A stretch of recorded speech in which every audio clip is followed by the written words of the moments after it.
Hello. Today we're visiting the Great Alaska Pipeline. This pipeline runs 800 miles from the very north part of Alaska all the way down to the port of Valdez. It's truly a wonder of modern industrial engineering. If you look, you can see these big pylons that the pipeline sits on. These are specially insulated to keep the warm oil from melting the permafrost underneath.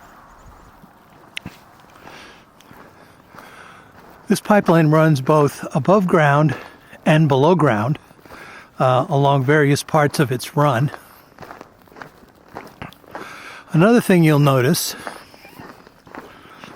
are these big skids where the pipeline actually sits on a steel girder with like a sled on top of that. That's to allow the pipeline to move sideways. You'll also notice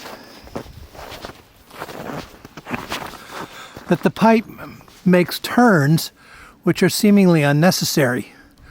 Well, that's another feature of the line which allows it to flex a little bit in the kind of railroad track direction.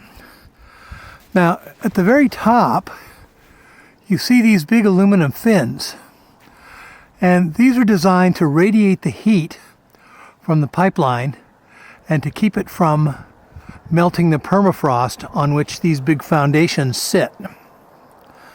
So the whole thing is highly engineered.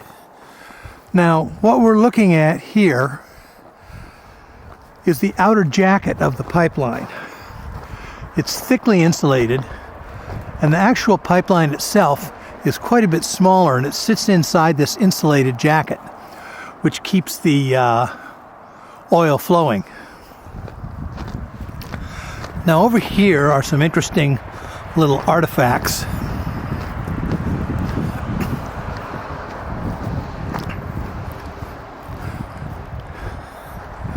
These are called pigs, and they actually represent the actual size of the oil pipeline itself. And they're used to clean the pipeline. They actually open up the pipeline and they put this part here inside the pipe, and it's pumped down the pipe, and it scrapes the sides and keeps the pipe clean. So it's quite an interesting system, and was very well thought out and truly a modern wonder of engineering.